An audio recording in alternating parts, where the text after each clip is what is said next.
దాంట్లో ఒక చిన్న ఇబ్బంది అని చెప్పారు. చిన్న ఇబ్బంది లేకపోలేదు. ఈయన నావాడు అనేటువంటి భావన నుంచి తొలగిపోవడం అంత ఈజీ కాదు. ఎవరికైనా సరే, ఎవరికైనా సరే. రాముణ్ణి కృష్ణుణ్ణి కూడా అందుకని గురువు దగ్గరికి పంపించారు అండి. ఇంటికి వచ్చే గురువులు కాదు, అలా కుదరదు. ఇంటికి వచ్చే గురువులు ఉంటూ ఉంటారు. నువ్వు వెళ్ళు గురువు దగ్గరికి.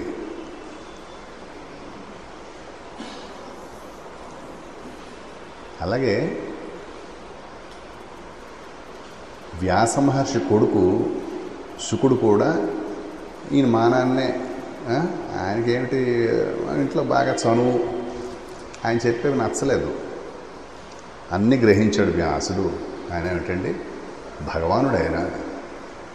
వ్యాసో నారాయణో హరిహి అని చేత వెంటనే గుర్తుపెట్టాడు ఆయన ఇతని యొక్క ఇబ్బంది ఏమిటో. ఒరే అబ్బాయి, సరే నువ్వు పంచి, నాకు బాగా కావాల్సిన వారు ఉన్నారు జనక మహారాజు, ఆయన దగ్గరికి వెళ్ళు, నువ్వు నీ సందేహాలని తీరుస్తాడని చెప్పి పంపించాడు.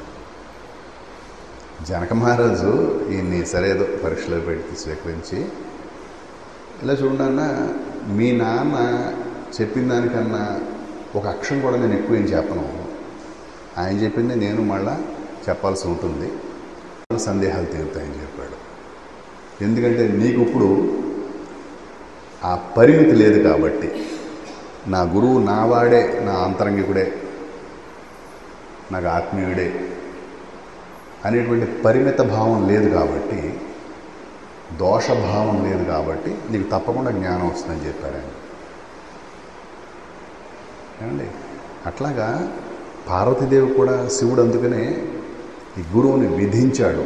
గురు బోధని, గురు భక్తిని, గురు సేవని విధించాడు ఆయన. నువ్వు వెళ్ళు, అక్కడ నీకు గౌతమ మహర్షి ఉన్నారు, అక్కడ ఆయన్ని వెతికి నువ్వు ఆయన ఆశ్రయించని చెప్పాడు.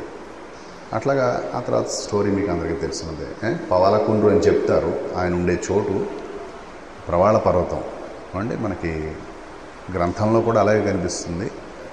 అక్కడ ఆ గౌతమ మహర్షిని ఆశ్రయించి ఆవిడ 32 రకాలైనటువంటి శివయోగాన్ని చేశారట. ఆవిడ మంజురాలు కాదు, ఆవిడ అండి మహానుభావురాలు ఆవిడ అండి.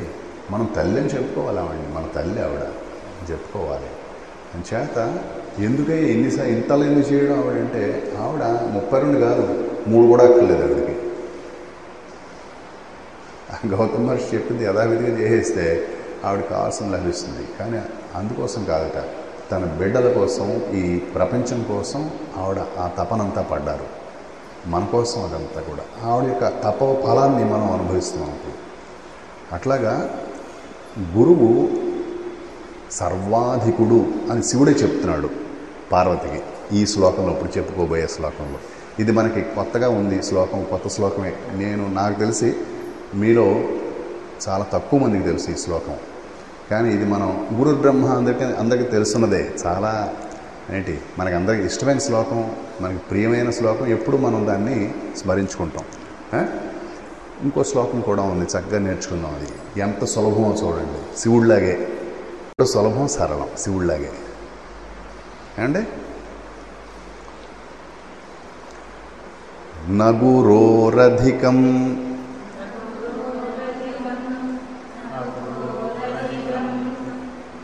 నగురోరధికం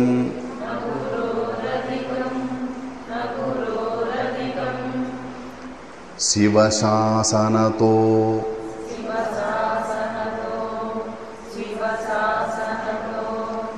మమ శాసనతః.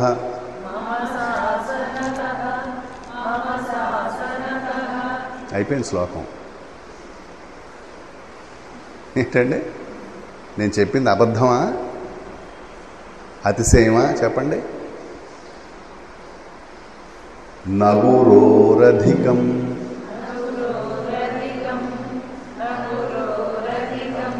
నగురోరధికం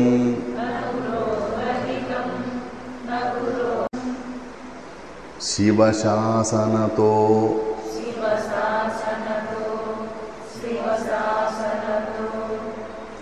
మమ శాసనతః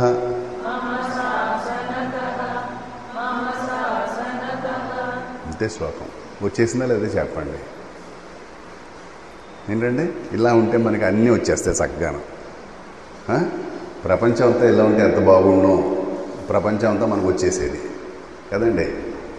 కానీ అంత సులభంగా ఉండదు. ప్రపంచం చాలా క్లిష్టమైంది, కాంప్లికేటెడ్. అది చాలా కాంప్లికేటెడ్. అది మనం అందులోకి వెళ్ళలేదు. ఇంకా మంచివాళ్ళం మనం అందులోకి దూరలేదు. ఆ ప్రపంచంలోకి దూరం ఉంటే దాని సంగతి ఏమిటో తెలిసేది. అంచేత మనందరం ధన్యులం. అందులో దూరేటువంటి స్వభావం మనకి ఇవ్వలేదు భగవంతుడు. కొమ్మరి పురుగు చూసారా అల్లగా, అటువంటి స్వభావాన్ని మనకి ఇవ్వనందుకు మనం ఆయనకి కృతజ్ఞులుగా ఉండాలి ఎప్పుడు కూడా. నగురోరధికం నగురోరధి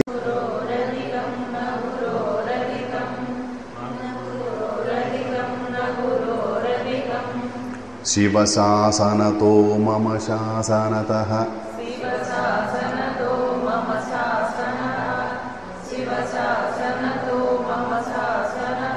ఇప్పుడు చెప్పండి ఒకసారి.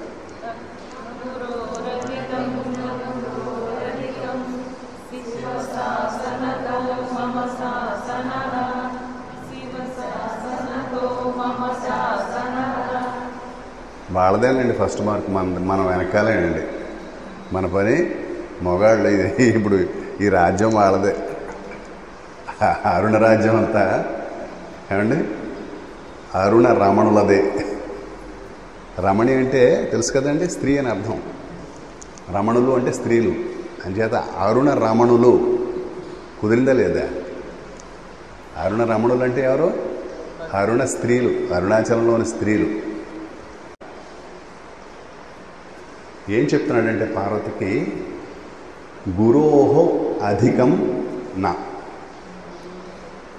గురువు కంటే గొప్పవాడు లేడు. ఇది శివశాసనం. ఏంటి శివశాసనం అంటే తిరుగులేదని చెప్పడం అనమాట. మళ్ళీ ఆవిడ డౌట్ వస్తుందేమో అంటే ఈ శివుడు కాకుండా ఇంకొకటి ఎవడన్నా ఉన్నాడేమో అని చెప్పి మమ శాసనత అంటున్నాడు ఆయన. ఇది నా శాసనం అంటున్నాడు. నువ్వు శివుడు అంటే మళ్ళీ నేను థర్డ్ పర్సన్లో మాట్లాడాను కదా, మధ్యం పురుషులో మాట్లాడాను నేను అనుకుంటావు. వేడేవాడు ఉన్నాడేమో పక్కన అనుకుంటామో, పొరపడకల్లాగా నేనే ఆ శివుణ్ణి. మమ శాసనత అన్నాడు. ఈ శ్లోకం సాధారణంగా మనం ఎక్కువ వినం, కానీ చాలా అద్భుతమైన శ్లోకం. అంటే మనం గురువు యందు ఏ భావంతో ఉండాలి. గురుర్ బ్రహ్మ గురుర్ విష్ణు అని చెప్పారు కదా. త్రిమూర్తులు కూడా ఆయన స్వరూపం అని చెప్తున్నారు. అంతేకాదు, త్రిమూర్తులకి ఆధారమైనటువంటి పరబ్రహ్మ కూడా ఆయన స్వరూపమే. ఇంకా మన డౌట్ తీర్చడానికి అసలు ఆయనకన్నా ఉన్నతులు ఎవరు లేరు. నా గురోరధికం. పైగా ఎందుకు ఇది? నేను ఆ గురువును సృష్టించినటువంటి నా శాసనం ఇది అంటున్నాడు ఆయన. నేను కూడా ఆయన తర్వాతే అంటున్నాడు. ఇది నా శాసనం, నేను కూడా ఆయన తర్వాతే. అందులో ఇంకా చాలా శ్లోకాలు ఉన్నాయి. నువ్వు నా కోపానికి గురి అయ్యి తప్పించుకోగలవు. నాకేదైనా నువ్వు కోపం వచ్చేలా చేస్తే, అంటే శివుడికి కనుక కోపం వచ్చేలా చేస్తే నిన్ను ఎవరో ఒకరు రక్షిస్తారు. ముల్లోకల్లో ఎవరో ఒకరు ఉన్నారు. నా భక్తులు చాలామంది ఉన్నారు. వాళ్ళు నిన్ను అడ్డుపడతారు, నాకు అడ్డుపడి నిన్ను రక్షిస్తారు. కానీ గురువు యొక్క క్రోధానికి గురి అయ్యావా నువ్వు, నిన్ను ముల్లోకాల్లో ఎవరు రక్షించని చెప్పాడు. అంత ప్రాధాన్యతని, ఆధిక్యతని, అసమాన్యతని, ఆయనతో సమానుడు ఎవరు లేరని చెప్తున్నాడు. అట్లా చూసుకోవాలి మనం గురువుని అండి. ఈ శ్లోకం కోసం ఇదంతా చెప్పాను, ఈ చరిత్ర అంతా కూడా. మనకి ఈ బ్యాక్గ్రౌండ్ న్యూస్ చాలా బాగుంది, ఈ బ్యాక్గ్రౌండ్ మ్యూజిక్ చాలా బాగుంది మనకి, మన సంకీర్తనకి. సహజంగా ఏమంటే ఎవరు వాయించక్కర లేకుండా, అంటే వర్షం కూడా మనతో సత్సంగానికి వస్తుంది. అది మనం చెప్పుకునేవన్నీ వింటుంది ఆకాశగంగా. మనం వర్షం వస్తే మానేస్తామా? ఏంటండి, వర్షం వస్తే వెళ్తాం, మనం కూడా వెళ్తాం. వర్షమే వస్తే మనం ఎందుకు వెళ్దాం? వర్షం వస్తే స్కూల్ మానేస్తాం, అది వేరే సంగతి. కానీ అంటే వర్షం కాదు, పిడుగులు వచ్చినా వెళ్తాం సత్సంగానికి. పిడుగులు పడని అన్నాడు రిభుగీతలో. ఏమండి శ్లోకం ఏమైనా చెప్పగలరండి అమ్మా? మీరే మాకు దిక్కు, చెప్పండి.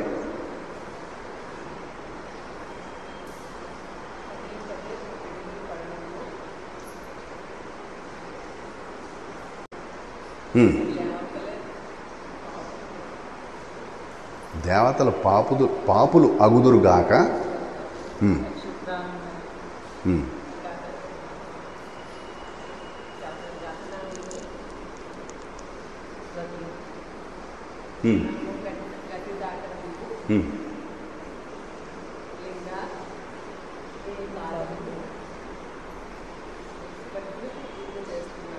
ఏమని?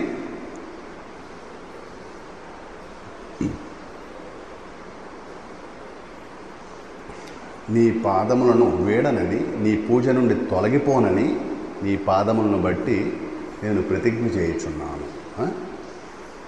శ్లోకం గుర్తుందండి? చెప్పండి.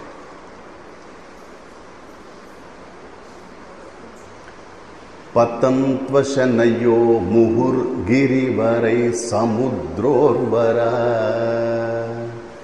భవద్వధర సంప్లవణ సురాయాంత్వఘః భవజ్జనిమపూజనానుమమనో నయాత్యన్యతః శపామి ప్రపదే ప్రభోస్తవ సరోరుహాభేహర. రిభు మహర్షికి శివుడు గురువు అండి. అందుచేత ఆయన పాదాలను బట్టి నేను ప్రతిజ్ఞ చేస్తున్నానని చెప్తున్నాడు. అసనం అంటే పిడుగండి, పిడుగులు పడినాయి. బాగా ముహురు అంటే బాగా తరచి పడినాయి పిడుగుల్ని. సముద్రాలను ఉప్పొంగని, గ్రహగతులు మారని, తారకులు పోని, దేవతల్ని భ్రష్టులైపోని. అంటే ఇప్పుడు ఎందుకు చెప్తున్నారంటే దేవతలే భ్రష్టులు అయిపోతే మనం ఎందుకు ఇలా ఉండడం, మనం అని చేత మనం కూడా హాయిగా భ్రష్టులు అయిపోయి సంపాదించుకుందాం అనుకుంటారు చాలామంది. పెద్ద మనుషులు, ఒకప్పుడు పెద్ద మనుషులు ఉండేవారు, ఆ రాజకీయ నాయకులే ఇప్పుడు శుభ్రంగా సంపాదించుకుంటున్నారండి. మనం ఎందుకు ఊరుకుంటాం అనట్లేదు.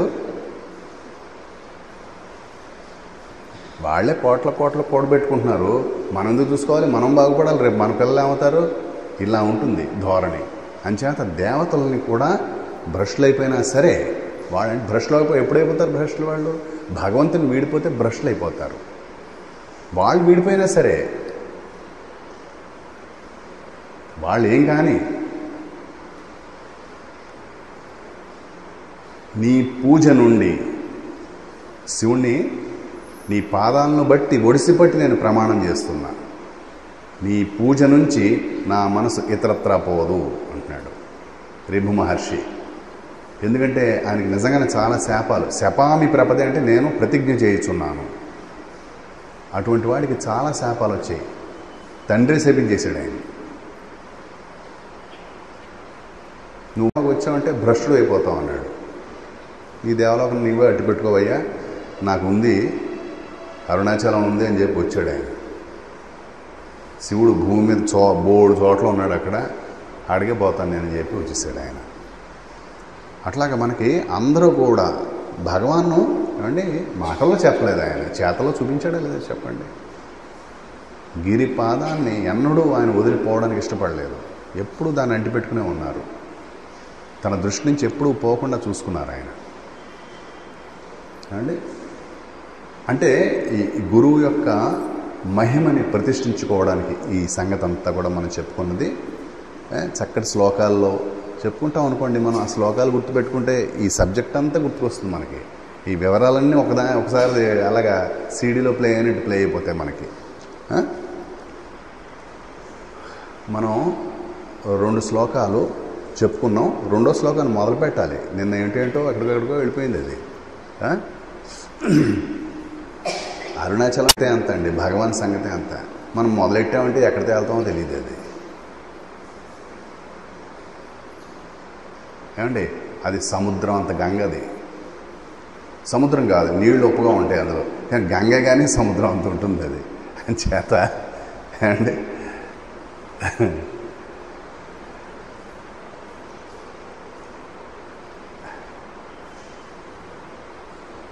గంగంత లింగ ఇది ఏమండి.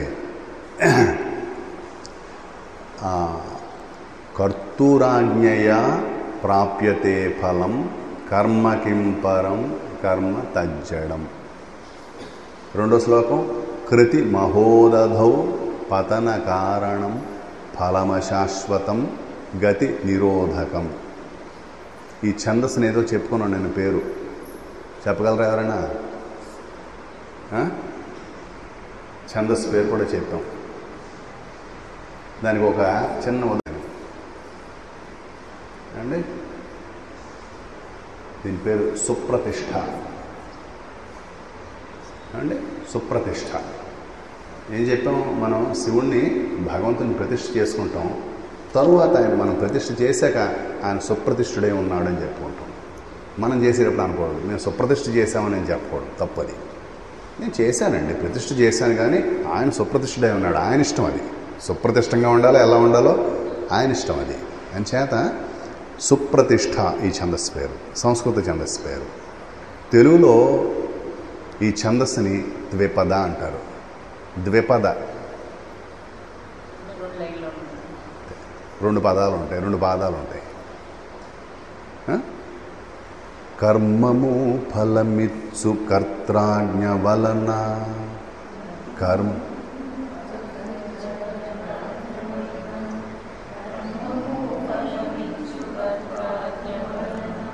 కర్మము దైవమా కర్మము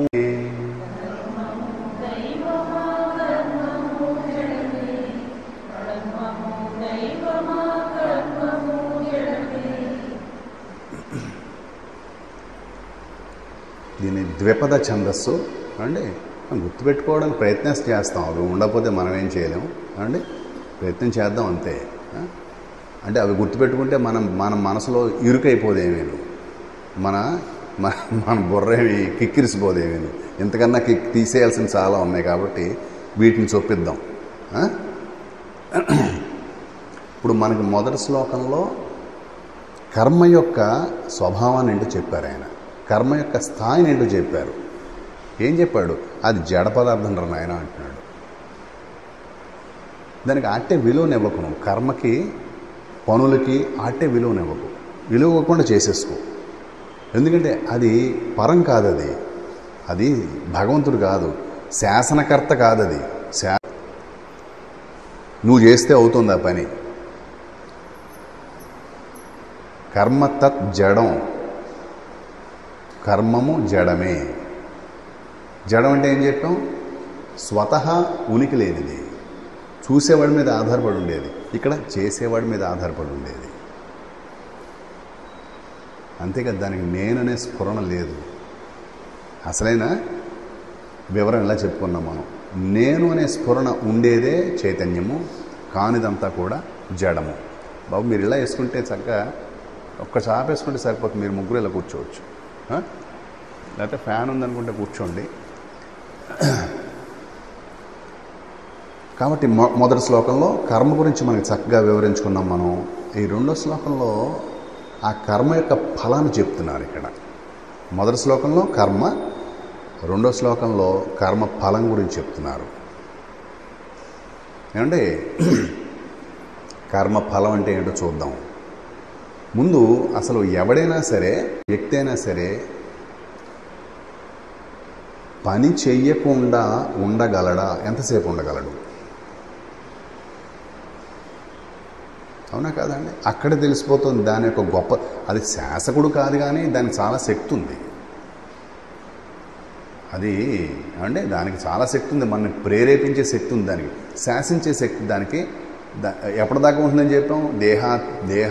దేహాభిమానం ఉన్నంత వరకు, దేహాత్మ బుద్ధి ఉన్నంత వరకు అది శాసకుడే. అది ఒకవేళ దాటిపోయినా కూడా అది మనం ప్రేరేపిస్తుంది, కర్మ చేయమని ప్రేరేపిస్తుంది, చేస్తాడు. జ్ఞాని కూడా కర్మలు చేస్తాడు నిరహంతతోటి.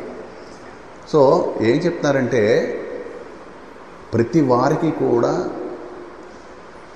కర్మ చేయని క్షణం ఉండదని చెప్తున్నారు.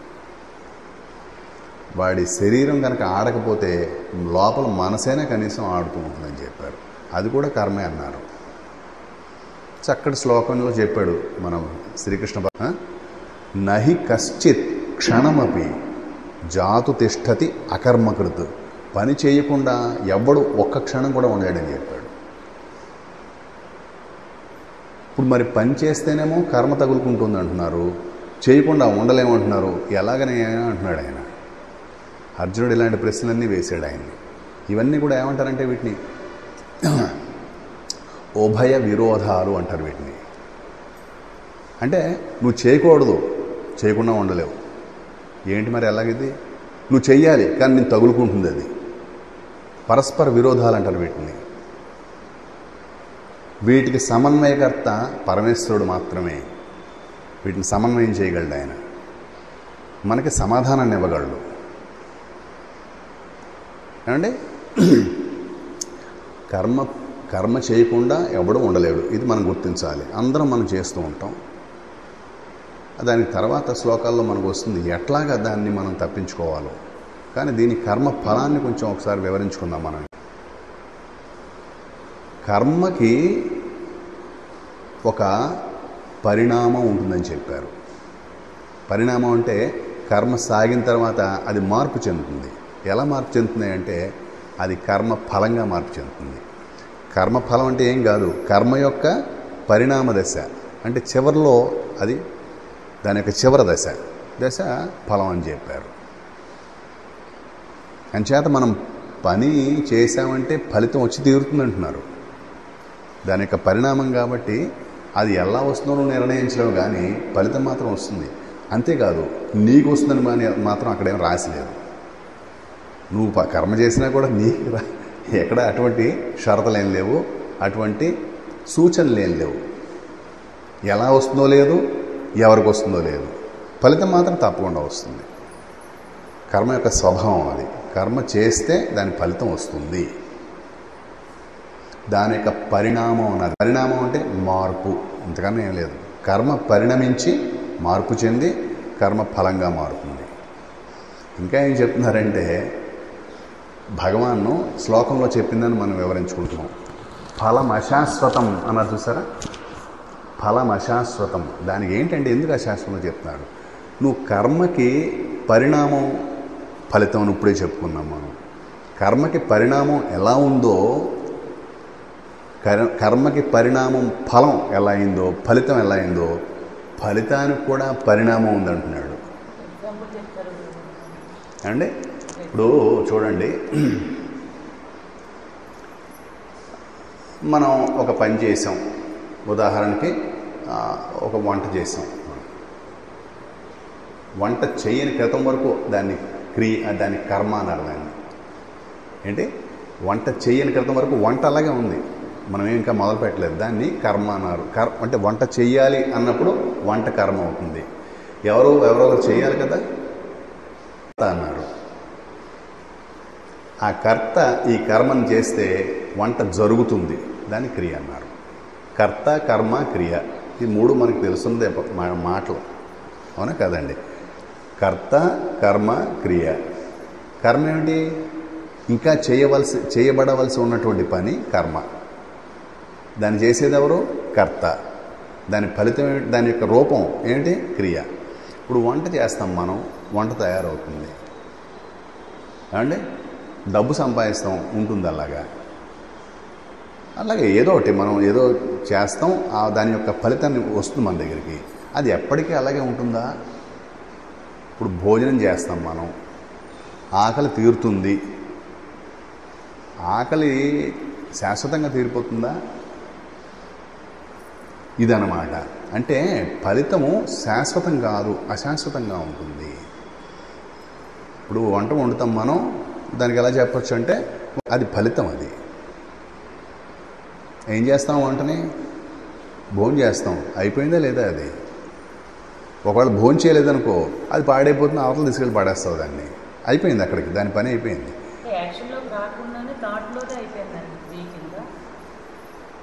అవదు అలాగా.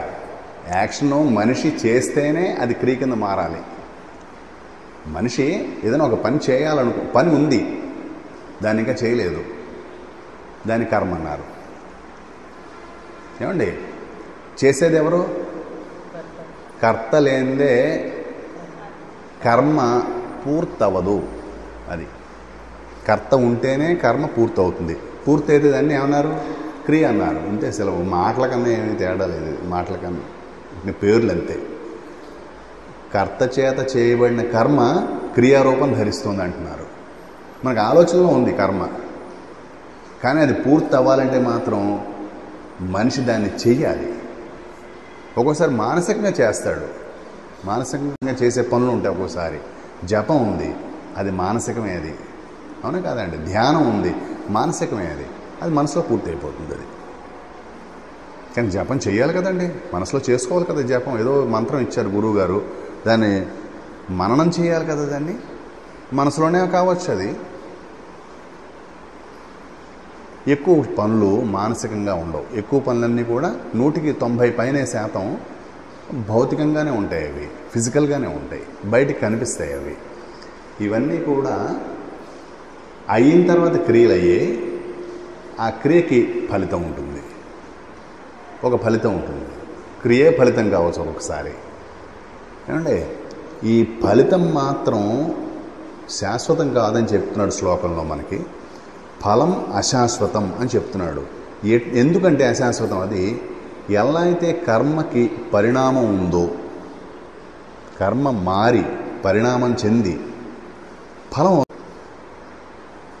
అలాగే ఈ వచ్చిన ఫలం చూసారా, అది సుప్రతిష్టం కాదు. అది తాత్కాలికం. అది ఈ శ్లోకంలాగా సుప్రతిష్టం కాదు. అది దానికి కూడా పరిణామం ఉందని చెప్తున్నారు. ఎట్లా అయితే తన ఆధారం, తన సోర్సు ఏమిటి? తన ఆధారం కర్మ, తన సోర్సు. ఫలానికి ఆధారం ఏంటండి? కర్మే కదా. ఎట్లయితే తన సోర్సు పరిణామం చెందుతూ ఉంటుందో అట్లాగే తను కూడా పరిణామం చెంది తీరాలి. దీనికి ఒక సామాన్య ఉదాహరణ చెప్పచ్చు. మన తల్లిదండ్రులు ఉన్నారు, వాళ్ళు మనకు జన్మనిచ్చారు. వాళ్ళు మారుతున్నారా లేదా? మన కారణమా కాదా? వాళ్ళు మారినప్పుడు మనం మారకుండా అలాగ సుప్రతిష్టంగా ఉంటామా మనం? కదండి. కారణం ఎలా ఉంటుందో ఫలితం కూడా అలాగే ఉంటుంది. కర్మ ఎలా ఉంటుందో ఫలితం కూడా అంతే. కర్మకి ఎట్లా అయితే ఉందో, మార్పు ఉందో, ఫలితానికి కూడా పరిణామం ఉంది. ఏమిటంటే పరిణామం దానికి క్షీణించడం, అంతమైపోవడం, అదృశ్యమైపోవడం. అందుచేత ఏమవుతుంది? ఫలితం శాశ్వతంగా ఉండట్లేదు. అది మనం ఏదైనా చాలా గొప్ప పనులు చేస్తున్నాం, గొప్ప గొప్ప ఫలితాలు రావచ్చు, అవన్నీ కూడా తాత్కాలికమే అంటున్నాడు. అవి వాటి ఫలితాలన్నీ కూడా తాత్కాలికమే. మంచివి కావచ్చు అవి, ఓ గొప్ప మఠం పెట్టచ్చు, ఆశ్రమం పెట్టచ్చు, కానీ తాత్కాలికమేనైనా అంటున్నాం. అది ఎంతో కాలం నిలవచ్చు. అందుచేతనే ఈశ్వరుని యొక్క కర్మ ఫలితం, ఈశ్వరుని యొక్క కర్మ ఫలితం ఈ ప్రపంచం. ఈశ్వరుని యొక్క కర్మకి ఫలితం ఏమిటి? ఏమిటా కర్మ? ఈశ్వరుని యొక్క కర్మ ఏమిటి? మొన్న చెప్పుకున్నాం మనం. ఏం కర్మ చేశాడు ఈశ్వరుడు ఈ ప్రపంచం రావడానికి? మొన్న చెప్పాం, తపస్సు చేశారు ఆయన. ఈశ్వరుడు తపస్సు చేసుకుంటే వచ్చింది మనకి ఈ ప్రపంచం. మనం ఇదంతా కూడా ఆయన తపస్సు చేస్తే వచ్చింది. ఆ తపస్సు చేసి చెప్పాను మీకు. ఏమంటే చివరికి ఆయన తపస్సుకి ఆయనే ఆనందం కలిగింది. ఆయనకు ఆనందాశ్రువులు వచ్చాయి, అవి రుద్రాక్షల కింద మారాయని చెప్పుకున్నాం. ఇప్పుడు ఈశ్వరుని తప ఫలితమైనటువంటి ఈ ప్రపంచానికి కూడా పరిణామం ఉంది, అంతం ఉంది. దీనికి ఇంకా మనం చేసే పనులకి ఏం చెప్పుకోవాలి? అందులో అంతర్భాగాలైనటువంటి మనం చేసే పనులకి, అంటే మానవులు చేసే పనులకి, మీరు నేనని కాదు, అందరూ కూడా మానవులు చేసే పనులకి అంతం ఉంటుందని వేరే చెప్పాలా? ఏంటండి? ఈశ్వరుని యొక్క తపోఫలితమే అనేటువంటి పరిణామం, క్షీణత, అంతం ఉన్నట్లు, అదృశ్యం ఉన్నట్లు అందులో అంతర్భాగాలు, ఆయన యొక్క సృష్టిలో అంతర్భాగాలైనటువంటి ఆయన చేత సృష్టింపబడినటువంటి మానవులు కానివ్వండి, ఎవరు కానివ్వండి, వాళ్ళు చేసే పనులకి పరిణామం, క్షీణత, అంతం ఉండకుండా ఏమైపోతుంది? ఏంటండి, అవునా కదా? అంచేత శ్లోకంలో ఏం చెప్తున్నారు ఆయన? కృతి మహోదధౌ పతన కారణం ఫలమశాశ్వతం గతి నిరోధకం అని చెప్తున్నాడు. ఫలం అశాశ్వతం. ఇది మనకి ముఖ్యం, చాలా ముఖ్యం. ఎందుకంటే ముందు కర్మ గురించి చెప్పాం. కర్తూరాజ్ఞయ ప్రాప్యతే ఫలం. కర్మ కిం పరం, అది ఏమన్నా పరమ? అది పరం అయితే ఫలం శాశ్వతంగా ఉండేది. కర్మ కనుక పరం అయితే దాని ఫలితం కూడా శాశ్వతంగానే ఉండేది. కిం అంటే ఏమిటి అని అర్థం, పరమా అని అర్థం. పరం కిం, కిం పరం అని కాదు యాక్చువల్గా, అది పరం కిం అన్నమాట. సంస్కృతంలో అటు ఇటు మార్చుకుంటారు అలాగా. కర్మ పరం కిం, అదేమన్నా నా పరం అది అడిగినట్టు క్వశ్చన్ అన్నమాట. అది మీకు పుస్తకంలో కూడా క్వశ్చన్ మార్క్ ఉంటుంది. కర్మ కిం పరం క్వశ్చన్ మార్క్. అదేమన్నా పరం, అది దేవుడు. అది కర్మ తత్ కర్మ జడం. అందుచేత అది దైవం కాదు కాబట్టి, దాని ఫలం కూడా దైవం కాదు కాబట్టి శాశ్వతంగా ఉండదు. అది పోన్లేండి, శాశ్వతంగా ఉండదు. మా తెప్పలో మేము పడతాం, మేము చేసుకుంటాం, వంటలు చేసుకుంటాం, ఏదేదో పిక్నిక్లు చేసుకుంటాం, అవికి బిల్డింగ్లు కట్టుకుంటాం అంటే దానికి ఏమిటో చెప్తున్నాడు. ఎందుకు హెచ్చరిక చేస్తున్నాడో చెప్తున్నాడు ఆయనే. ఎందుకంటే నువ్వు ఓ కర్మ చేసి దాని ఫలితాన్ని అనుభవించేసి అందులోంచి నువ్వు తప్పించుకోలేవు అంటున్నాడు. అక్కడితో అయిపోవట్లేదు షో. దాని వెనక తర్వాత చాలా షో పెట్టాను అంటున్నాడు. ఆ షో ఏంటో ఇప్పుడు చెప్తాను విను అంటున్నాడు ఆయన. ఏమంటే ఇప్పుడు ఈ కర్మ ఫలాన్ని మనం చెట్ల ఫలాలతో పోల్చవచ్చు. ముందు ఓ చెట్టు ఫలం యొక్క సంగతి చూసి అప్పుడు మనం దీంట్లోకి వద్దాం. వృక్షాలన్నిటికీ కూడా చాలా వృక్షాలకి ఫలాలు మనకి స్పష్టంగా కనిపిస్తాయి. ఏమండి, మామిడి పండు, జామకాయ, సపోటాలు, ఇలాగ రకరకాల పళ్ళు ఉన్నాయి. మనకి బాగా తెలిసినవి చెప్పుకుందాం. సీతాఫలాలు వస్తున్నాయి ఈ మధ్యన అన్నట్టు. ఇలాగా ఎన్నో రకాల ఫలాలు ఉన్నాయి. నిమ్మకాయ ఉంది. ఇప్పుడు వృక్షం ఫలాన్ని ఇచ్చింది మనకి. ఆ ప్రతి ఫలంలో కూడా 2 అంశాలు ఉన్నాయని చెప్పారు. ప్రతి ఫలంలో కూడా 2 అంశాలు ఉన్నాయి. ఏమిటంటే ప్రయోజనం, అదృష్టం అని చెప్పారు. వాటిని ఏంటి? ప్రయోజనం, అదృష్టం. ప్రతి ఫలంలో కూడా ఏంటండి ప్రయోజనం, అదృష్టం అంటే, ఇప్పుడు మనకు సీతాఫలం ఇచ్చారు, అదేం చేస్తాం మనం? ఆస్వాదిస్తాం. దాన్ని ప్రయోజనం అన్నారు. ఉపయోగం, ప్రయోజనం అంటే ఏంటి? ఉపయోగం. సపోటా పండు ఇచ్చారు, నిన్న అరటిపండు ఇచ్చారు, అలాగే ఏవో ఫలాలు, అది మనం ఆస్వాదిస్తాం. దాన్ని ప్రయోజనం అన్నారు. ప్రతి ఫలంలో కూడా ప్రయోజనం. ఇంకోటి ఏంటి? అదృష్టం ఏంటో తెలుసా? విత్తనాలు దాని యొక్క అదృష్ట అంశము. ఆ ఫలం యొక్క అంశము ప్రయోజనం ఒకటి, రెండవది అదృష్టం. అది విత్తనం అని చెప్పారు. ఏం చేస్తుంది ఆ విత్తనం? మళ్ళా మనం దాన్ని పాతితే మళ్ళా అదే ఫలితాన్ని మనకి ఇవ్వడానికి సిద్ధంగా ఉంది. అది ఇది ఒక ఎగ్జాంపుల్గా చెప్తున్నాను మీకు. నేను అంటే ఇట్లాగే కర్మల్లో జరుగుతుందని కాదు దాని అర్థం. ఇట్లా ఉంటుంది సుమారుగా అని చెప్పుకోవడం. ఇప్పుడు మనం మామిడి చెట్టు వేసుకున్నాం, దానికి ఫలితం వచ్చింది మనకి, దాన్ని ఆస్వాదించాం, ఫలితం అయిపోయింది, అక్కడితో అయిపోయింది. అది ఏమండి మీ విత్తనం చాలా బాగుంది, నాకు కూడా ఇవ్వండి అంటే ఇస్తారు. మీరు ఉదారంగా మీ ఇంట్లో వేసుకోండి అమ్మా, ఈ టెంక వేసుకోండి అని చెప్పి ఇస్తారు. లేకపోతే సీతాఫలం మంచి రాజమండ్రి కాయ అయితే వేసుకోండి, గింజలు వేసుకోండి. మేము ఇప్పుడు ఇక్కడికి ఏం చేసామండి, మనం ఏం గింజలు పట్టుకొచ్చాం? పనస గింజలు పట్టుకొచ్చాం. కొండ మీద వేస్తే కాస్త వర్షాలు పడితే నాటుకుంటాయని చాలా మంచి విత్తనం పట్టుకొచ్చాం.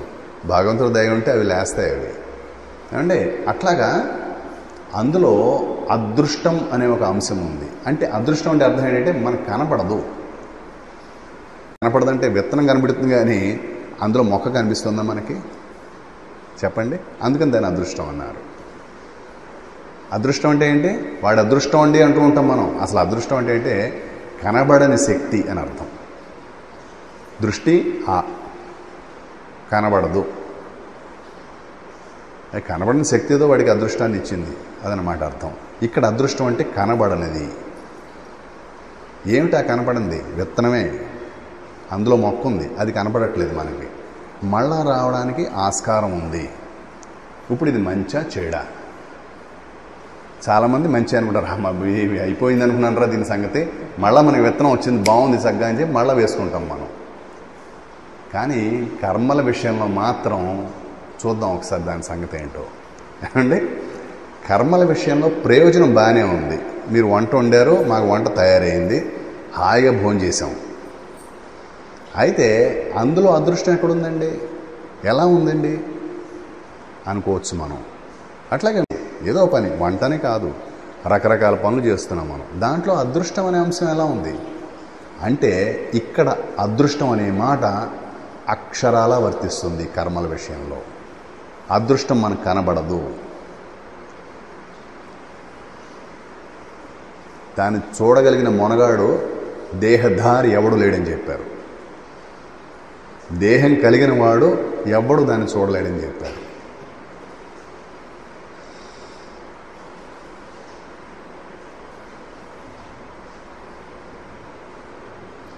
జీవులలో ఈ అదృష్టాన్ని, ఈ అదృష్ట అంశాన్ని వాసన లేక సంస్కారం అన్నారండి. వాసన లేక సంస్కారం. దీనికి ఉదాహరణ ఏమిటంటే మనం రకరకాల మనుషులను చూస్తాం. ఒకడు ఎప్పుడూ మంచి చేస్తాడు. మీరు వాడికి అపకారం తలపెట్టినా సరే వాడు ఉపకారమే చేస్తాడు. వాడి సంస్కారం అండి అది వాడి సంస్కారం. చెట్టు ఉంది, చెట్టును కొడతారు, పళ్ళు ఇస్తుంది, అది దాని సంస్కారం. అది ఒకడు ఉంటాడు, తేలుంది, మీరు దానికి పాలు పోయండి ఏమైనా తాగుతుందేమో, లేకపోతే దానికి తినే ఆహారం పెట్టండి, పోండి. పాము ఉంది, దానికి తినే ఆహారం పెట్టండి, అది ఏం చేస్తుంది? దాని స్వభావం అది, దాని సంస్కారం. నిజంగా స్వభావం అనే మాట కరెక్ట్ కాదు అక్కడ. దాని యొక్క సంస్కారం అది. చెట్టు యొక్క సంస్కారం ఏంటి? నువ్వు ఏం చేసినా సరే అది మంచి చేస్తుంది, అది దాని సంస్కారం అని చెప్పారు. ఏమవుతుందంటే కర్మలు ఇలా చేయగా మనసుకి లేక అహంకారానికి ఒక సంస్కారం ఏర్పడుతుందని చెప్తున్నారు. అది అదృష్టము. ఏమండి ఇప్పుడు వృక్ష ఫలాలకి దీనికి కొంత పోలికుందా లేదా చెప్పండి.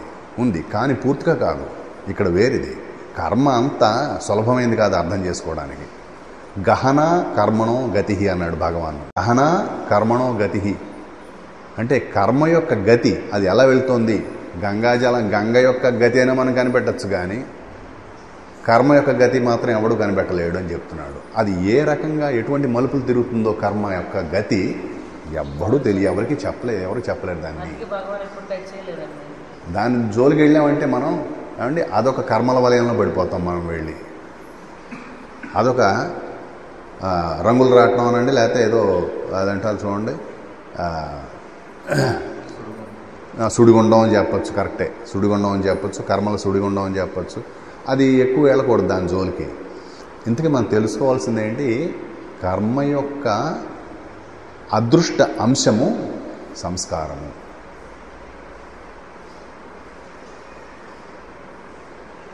చెట్లలో ఏంటిది?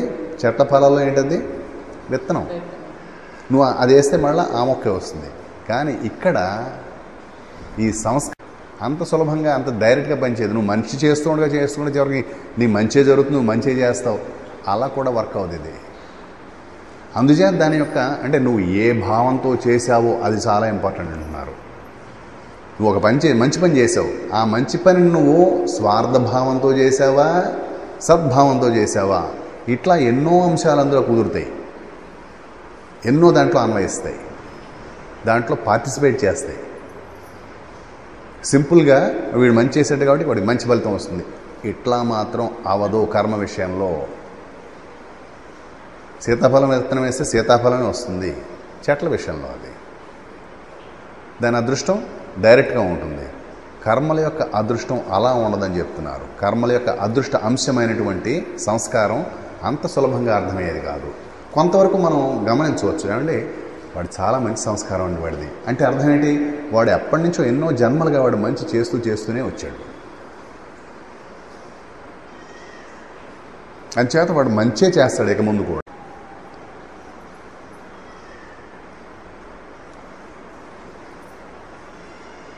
ఏమండి అంతేకాదు, దానికి ఇంకో శక్తి కూడా ఉంది. కర్మ యొక్క ఈ అదృష్ట అంశం చూసారా, సంస్కారం, అది దానికి ఇంకో శక్తి ఏమిటి అంటే నీ చేత మళ్ళా ఆ పనులే చేయించి అందులోనే పడి ఉండేట్లా చేసేటువంటి శక్తి ఒకటి ఉంది దాని దగ్గర. అండి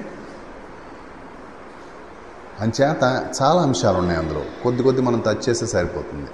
ఒకటి ఏంటంటే నువ్వు ఇంతకు పూర్వం ఏ పనులు, ఎటువంటి పనులు, ఎలాగా, ఏ ధోరణితో చేశావో వాటి యొక్క సంస్కారం నీలో ఏర్పడుతుంది. అంతేకాదు వాటిని మళ్ళా అదే విధంగా, ఇంచుమించు అదే విధంగా చేయగలిగేలా కూడా దాన్ని చేయించే శక్తి దానికి ఉన్నది సంస్కారానికి.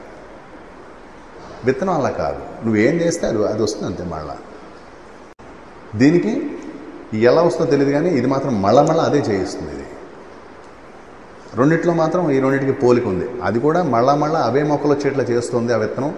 ఇందులో కూడా ఆ పనులే నేను చేయించేలా చేస్తుంది. దీనినే ఈ యొక్క శక్తిని అంటున్నాడు ఆయన పైన. కృతి మహోదధౌ పతన కారణం. ఏమంటున్నాడంటే నిన్ను మళ్ళా అవే పనులు చేయించి నీ తల తిరిగిపోయేలా చేసి, అది ఇందాక ఏమంటే గానుగెద్దు అంటారు చూసారా, గానుగెద్దు దాని పని అయిపోయినా కూడా తిరుగుతూనే ఉంటుంది పాపం, తెలియదు దానికి. నూనె వచ్చేసింది.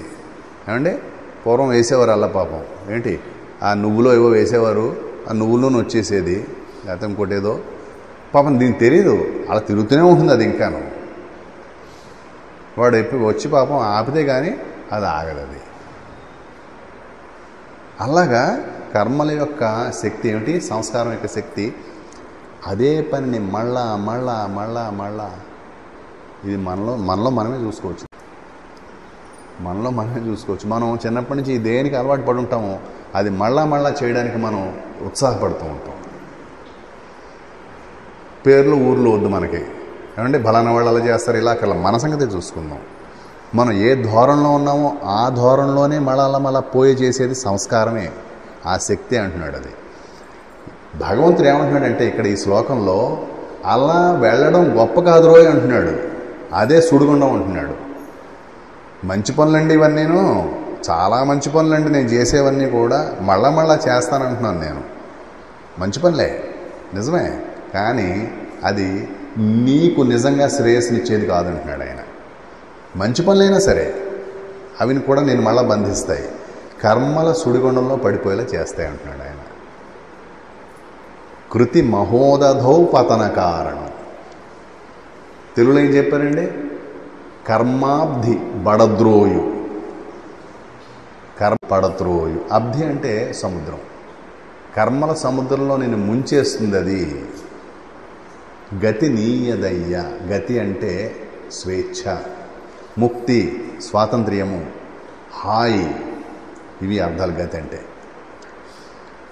నీకు మాత్రం చచ్చినది గతినియ్యదు. గతి అంటే నిజంగా ప్రతి వాళ్ళకి కావాల్సింది శ్రేయస్సు అనే మాట ఉంది. శ్రేయస్సుని మాత్రం ఇవ్వదు అది. ఎంత మంచి చేయి నువ్వు, ఎంత మంచి పని చేయి, దానికి శ్రేయస్సునిచ్చేటువంటి లక్షణం లేదని చెప్పాడు. మంచి చెడు అనవసరం, కర్మ అనేది నీకు శ్రేయస్సునివ్వదు, నీకు గతినివ్వదు. ఇది వేదాంతుల యొక్క వచనం. ఇది ఏమండి ఇదే మొన్న చెప్పుకున్నాం కదా కథ, ఏంటి దారుకావనం తాపసులు ఏం చేస్తున్నారు? వాళ్ళు బోల్డ్ శక్తులు సంపాదించారు వాళ్ళు. వాళ్ళని అలాగే ఉండవచ్చు కదా శుభ్రంగా.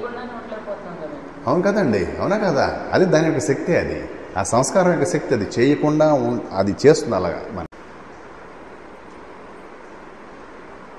భగవాన్ అంటే మనకు ఆదర్శం ఆయనే కాబట్టి చూడండి, ఆయన చేయకుండా ఉండగలడా? ఉండలేడు. ఆయన ఏ పనైనా చెయ్యగలడు, చేయకుండా ఉండగలడు. అంటే ఏంటనమాట? సంస్కారాలు పనిచేయట్లేదు అక్కడ. సంస్కారాలు ఆయన శాసించలేకపోతున్నాయి. కానీ ఒకవేళ చేయడం మొదలెడితే సంస్కారం పనిచేస్తుంది. ఎలాగా? మంచి చేస్తాడు ఆయన.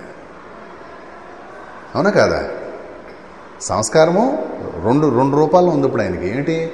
ఆయన్ని శాసించలేదు, అది పనికి పురుగు అవ్వలేదు. అది ఒకవేళ ఆయన నిర్ణయించుకుంటే, పని చేయాలని నిర్ణయించుకుంటే ఆయన ఏం చేస్తుంది? ఈ సంస్కారం మంచినే చేసేట్లా చేస్తుంది ఆయన్ని. సంస్కారం వేరుగా ఏం లేదు ఆయనకి, ఆయనలోనే ఉంది. ఆయనే సంస్కారం. తన సంస్కారాన్ని అలాగా ఆయన మలుచుకున్నాడు. ఆయన జ్ఞానం ద్వారా అలా మలచబడింది. అది జడం, కర్మ యొక్క ఫలితం కాబట్టి అది కూడా జడమే. అంచేత ఎలా ఆడితే అలా, ఎలా ఆడిస్తే అలా ఆడుతుంది అది జ్ఞాని చేత. సంస్కారం కూడా నాకు చాలా సంస్కారం ఉందండి, ఏదో ఏంటి వ్యవసాయం చేసే సంస్కారం నాది అనుకుందాం, లేదా బోల్డ్ చదువుకునే సంస్కారం నాది. ఇంకా చదవాలనిపిస్తుంది. పిహెచ్డీ అయిపోయిన తర్వాత 3 పిహెచ్డీలు చేసే ఉన్న వాళ్ళని చూశాను నేను. అది ఇంకా కోట్లు సంపాదించారు, అదొక సంస్కారం. అది ఇంకా ఇంకా ఇంకా సంపాదించాలి. ఏమంటారు దీన్ని? సంస్కారం యొక్క బలమా కాదా చెప్పండి. అది దాని శక్తి అమేమని చెప్పాడు. దైవీ హ్యేష గుణమయి మమ మాయ. మమ మాయ దైవీ, నా మాయ దైవికమైనది, ఎవ్వడు దీన్ని దాటలేడు.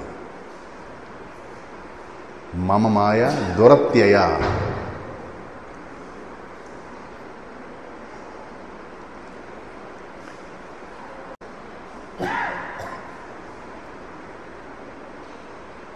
కర్మాబ్ధి బడద్రోయు గతి నీయదయ్యా. ఎందుకు పోన్లే పడిపోతాం అనుకోండి, పడిపోతే అందులోంచి నువ్వు బయటకు రాలేమంటున్నాడు. పోనీ దాన్ని కూడా గతే అనుకుందాం మనం. ఆ కర్మల సుడిగుండం గతేనే అనుకుందాం మనం, అందులోంచి బయటపడడం గతి అనుకుందాం. ఒక టైం వస్తుంది నీకు ఇది అప్పుడు బాగానే ఉండొచ్చు. నువ్వు ఓ టైం వస్తుంది నువ్వు అసలు ఏం చేయలేకపోతావు. అప్పుడు నేనేం చేయలేకపోతానండి, నా కాళ్ళు చేతులు చచ్చిపడిపోతాయి. ఇప్పుడు నన్ను బిల్డింగ్లు కట్టమంటారు, ఏం చేయగలను నేను? శరీరం సహకరించదు, మనసు ప్రాణం తీస్తూ ఉంటుంది చేయమని ఆ పని. వ్యవసాయం చేయంటుంది, నీకు చాలా ఇష్టం కదా, వెళ్ళి వ్యవసాయం చేయంటుంది, శరీరం సహకరించదు. ఇలా ఉన్న వాళ్ళని మీరు చూసారా లేదా నాకు చెప్పండి. ఈ పరిస్థితిలో ఉన్న వాళ్ళని చూసారా లేదా? వాళ్ళకి నచ్చ చెప్తే వినగలరా? వింటారా? వినరా? వాళ్ళు అసలు వినే స్థితిలో ఉంటారా? వాళ్ళకి అర్థం కాదు అప్పుడు ఆ మనసు ఇంకా సహకరించడానికి. అందుచేత దీపం ఉండగానే ఇల్లు చక్కబెట్టుకోవాలని చెప్పి సామెత ఊరికనే రాలేదు. మన మనసు మన మాట విని సహకరించే దశలోనే ఈ అభ్యాసం అంతా చేసుకోవాలి. ఈ అభ్యాసం అంతా కూడా మన మనసు మనం ఎలా చెప్తే అలా వినాలి. ఆ దశలోనే సాగేది అభ్యాసం. పోస్ట్పోన్ చేయొద్దు అసలు పోస్ట్పోన్మెంట్ అనేది దానికి అవకాశం వద్దంటున్నాడు ఆయన. ఎందుకంటే కర్మ యొక్క దాని యొక్క సంస్కారం యొక్క శక్తి అమేయమైనది, అద్భుతమైనది,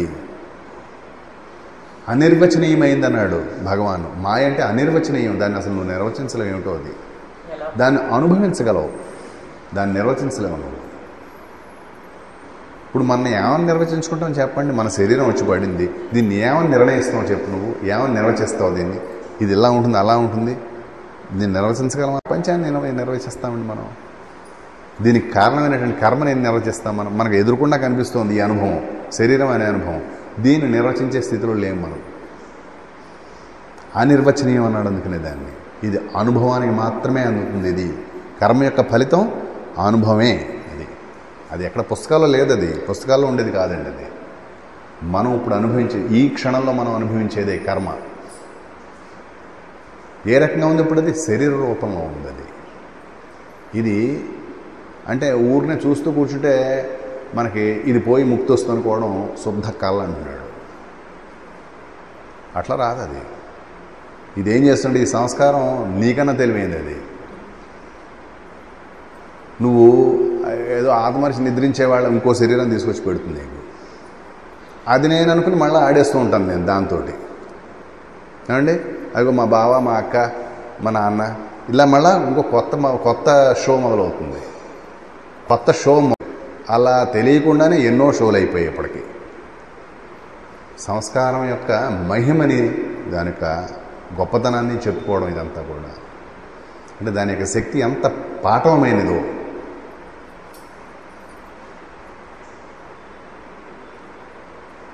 కృతి మహోదధౌ. ఈ కృతి అంటే చేయబడినది, అంటే కర్మలు, క్రియలు. అది బాబోయ్, అది నాయన, అది సుడిగుండం రాది. అది పెద్ద సుడిగుండం, అది పెద్ద సముద్రం, అది అల్లకల్లోలమైన సముద్రం. అదేం చేస్తుంది తెలుసా? పతన కారణం. అది నువ్వు పతనం అయిపోవడానికి కారణం ఏంటుంది? అది ఎందుకు పతనం అంటే ఏమిటి అర్థం? నీళ్ళలో పడిపోవడమా, కర్మల్లో పడిపోవడం ఏమిటండి అంటే ఏం కాదు. నువ్వెవరో నీకు తెలియకుండా చేస్తుంది అది. అంతే, అదే పతనం అంటే. కర్మఫలము చెడి అన్నాడు అక్కడ తెలుగులో ఆయన. కర్మఫలం ఏమవుతుంది? అది చెడిపోతుంది, అంటే అంతమైపోతుంది అది. కానీ కారణం బగుచు కర్మాబ్ధి పడద్రోయి నిన్ను. కర్మల కడలిలో నిన్ను పడేస్తుంది. మళ్ళా చెడంటే దానికి అయిపోతుంది. మరి చెప్పాం కదా ఇందాక, కర్మ యొక్క ఫలానికి కూడా పరిణామం ఉందండి, దానికి కూడా అంతం ఉంది. అది ఓ టైంలో అయిపోతుంది. అయ్యో అయిపోయిందని మళ్ళా మొదలెట్టడమే. రెడ్డి వచ్చాడు మొదలెడండి అన్నట్టు మళ్ళా మొదలెడదామండి. విత్తనాలు వేస్తే వస్తాయి మళ్ళా మొక్కలు. అట్లాగే ఇది కూడా, ఈ కర్మలు కూడా మొదలెట్టచ్చు మనం అనేటువంటి భావంతో, ధైర్యంతో మళ్ళా మొదలెడతాడు. అలాగది ఒక కర్మల కడలి సముద్రంలాగా, కర్మల కడలి సుడిగుండంలాగా నీ పట్ల తయారవుతుంది అని హెచ్చరిస్తున్నాడు ఆయన. కర్మాబ్ధి బడద్రోయు, నిన్ను అందులో పడేస్తుంది. అది గతి నీయదయ్యా, నీకు మాత్రం మళ్ళీ గతి ఉండదు. అంటే అందులోంచి బయటికి రావడం గతి, అసలు మళ్ళీ ఇంక అందులోకి వెళ్ళేటువంటి పరిస్థితి రాకుండా చేసుకోగలడం అసలు గతి అన్నారు. ముందు అందులోంచి బయటపడాలి ఫస్ట్. కర్మల సముద్రంలోంచి అబ్బే నాకు వెళ్ళాలని ఉంటుందండి అరుణాచలం, ఈ ఇంట్లో సంసారపు గొడవలే నన్ను కుదరనివ్వట్లేదండి, ఇట్లాంటి మాటలు వింటూ ఉంటారా మీరు? వినరా చెప్పండి.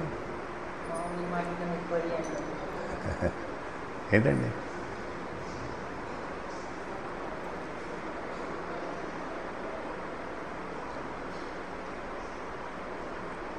అంటే ఎక్కడో ఒక్కడ దీనికి ఫుల్ స్టాప్ పెట్టాల్సిన టైం ఉందిరా నాయన. దీనికి అయిపోతుంది, అప్పుడేదో అయిపోతుంది, ఓ టైం వస్తుంది, అప్పుడు నేను ఫుల్ స్టాప్ పెడతానని అనుకోవడమే ఈ సంస్కారం యొక్క మాయ. ఈ సంస్కారం చేయిస్తుంది, అది నేను ఆడిస్తుంది. అలాగా కంగారు పడకు, అన్నీ కలిసి వస్తాయి నీకు. నీ పెళ్ళిళ్ళు అవుతాయి, పిల్లల పెళ్ళిళ్ళు అవుతాయి, వాళ్ళు మనవలు, ముని మనవలు, వాళ్ళు బాగా సెటిల్ అవుతారు. అప్పటిదాకా నువ్వేం టచ్ చేయకట్టు వెళ్ళకు. ఇలాగ సంస్కారం మనని పెడత్రోవ పట్టిస్తూ ఉంటుంది. చాలా మంచివాడు నువ్వు, నీకు తెలియదు కానీ నువ్వు చాలా మంచివాడు, ఎవరికి అపకారం చేయలేదు అని ఇస్తూ ఉంటుంది. అది అందరూ అంటూ ఉంటారు, చాలా మంచివాడండి ఆయన, అసలు ఆయన ఎవరికి అపకారం తలపెట్టండి. ఇవన్నీ కూడా మనని మాయల ఈ కడలిలో, కర్మల కడలిలో పడవేసేటువంటి ఉపాయాలు ఇవన్నీ, సంస్కారం యొక్క ఉపాయాలు ఇవన్నీ కూడా. దాని యొక్క శక్తి అమేయం, ఇది గుర్తించమని చెప్తున్నాడు. ఇది హెచ్చరిక. ఎప్పటివరకు అమేయం చూద్దాం, అదేంటో దాని సంగతి వచ్చే శ్లోకంలో చూద్దాం. అది అండి అన్నీ చాలా పవర్ఫుల్లే. ప్రపంచం పవర్ఫుల్, కర్మ పవర్ఫుల్ అండి, కర్మ యొక్క ఫలితం పవర్ఫుల్, అది వదిలిపెట్టేటువంటి సంస్కారం ఇంకా పవర్ఫుల్. కానీ మనం ఆ పవర్ని ఇచ్చినవాడు నువ్వే అంటున్నాడు. వాటికి ఆ పవర్ని ఇచ్చినవాడివే నువ్వే, నీ సంగతి నువ్వు మర్చిపోయారా పిచ్చోడా, అంత శక్తిని వాటికి ఆపాదించింది నువ్వే అంటున్నాడు. అందుచేత ఇప్పుడు మన చేతిలో ఆయుధం ఉంది, నా మాట వింటుంది, అది నా మాట వినాలి అది. అంతేగాని చేతిలో ఉన్న కత్తో తుపాకో నాకు ఎదురు తిరిగి దానంతరది నన్ను నేను చంపేయలేదు అది. అవునా కాదా అండి? కాబట్టి కర్మలు కానివ్వండి, ప్రపంచం కానివ్వండి, దాని ఫలితాలు కానివ్వండి, ఆ ఫలితాల యొక్క సంస్కారం కానివ్వండి, అవి వాటి స్వతహాగా ఎదురు తిరిగి నన్నేం చేయలేవు. అవి నేను తలుచుకుంటే తప్ప నన్నేం చేయలేవు అవి. ఈ ఉపాయాలన్నీ మనకి తర్వాత శ్లోకాల్లో వస్తాయి. ఏమండి? స్వస్తి. అండ్ రేపు మనకి ఎక్కువ టైం లేదు, ఇంకా రేపు పొద్దున్న సాయంత్రం కూడా కూర్చున్నాం రేపు. మళ్ళీ ఎల్లుండి మాకు కొంచెం ఏదో ప్రయాణం ఉంది. మాకు చాలామంది మొదటిసారి వచ్చారు వీళ్ళు ఇక్కడ ఈ గ్రూప్లోనూ. వీళ్ళు ఎక్కడికో తీసుకెళ్ళమంటున్నారు, భగవాన్ పుట్టిన ఊరేవి తీసుకెళ్ళమంటున్నారు. అందుచేత రేపు సాధ్యంత వరకు రేపు సాయంత్రం పొద్దున్న సాయంత్రం కూడా